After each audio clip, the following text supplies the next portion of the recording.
Now let us start with the first name, Allah.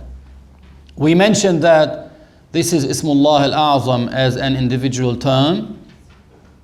It means the one who is attributed with Godhood, which is the power to create. That is to bring the entities and the characteristics of the entities from the state of non-existence into the state of existence. This whole world, universe, is composed of two main elements: entity and characteristic for the entity. Entities like objects, bodies, these are entities. Characteristics for them like colors, smells, volumes, these are characteristics. I'm a body, you're a body. I have different weights. So weight is a characteristic for that body. Color is a characteristic for the body. Everything in this universe can be categorized into these two categories. Either it's a body or it's a characteristic of a body. Allah subhanahu wa ta'ala is the one who created the bodies and their characteristics. Meaning, when you say Allah created, that word created in this context, it means brought them from the state of non-existence into the state of existence.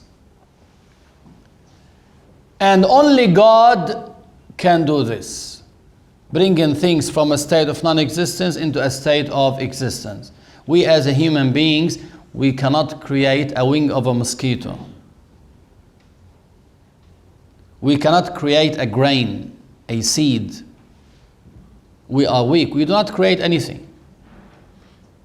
In this context, Allah subhanahu wa ta'ala is the only creator, meaning the one who has the power to bring things from the state of non-existence into the state of existence. Consequently, Allah is the only one who deserves to be worshipped. Because once you understand that the term Allah means the one who is attributed with Godhood, which is the power to create.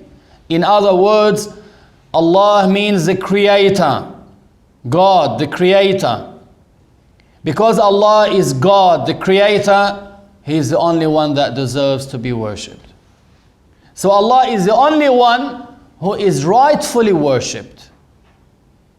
There are other than Allah Azza wa Jal that are worshipped by some people.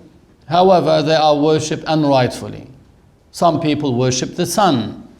Some people worship the moon. Some people worship idols. Some people worship snakes. Some people worship cows.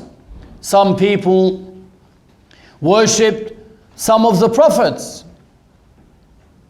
Some people worship some of the prophets. So they are worshipped but unrightfully. The only one who is worshipped rightfully is Allah subhanahu wa ta'ala. So if you were to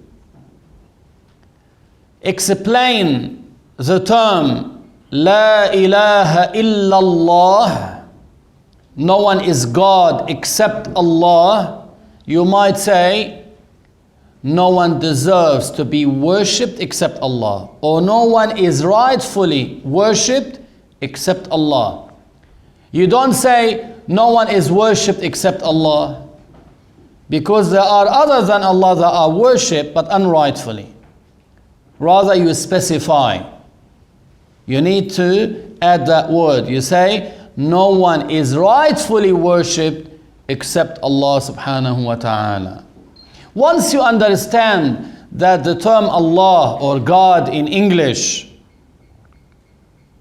means the creator, the one who creates, brings things from the state of non-existence into the state of existence, you know that you cannot call other than Allah God. So that term is only used when in reference to Allah. So even it is in English, you say God, yeah, but it gives the same meaning. And all these names of Allah must be respected in respect to the language they are written in. So whether it is written as Allah in Arabic or God in English or any other language, because it means God, that's the same thing, you have to respect that word. You cannot throw it in the trash. You have to respect that word irrespective to the language it is written in. Calling other than Allah God is blasphemy. It means that one is claiming that such a thing deserves to be worshipped. Wal-'iyāzu billah. So you do not say, look at the accuracy. You do not say the Pharaoh of Egypt was God. You don't say this. You might say the ancient Egyptians referred to Pharaoh as God. So you are referring to them, to what they believed. But you don't say Pharaoh is God. You don't say the sun is God. You say the sun is worshipped by some people unrightfully. Or you might say some refer to the sun as God and the like. But you don't call it God.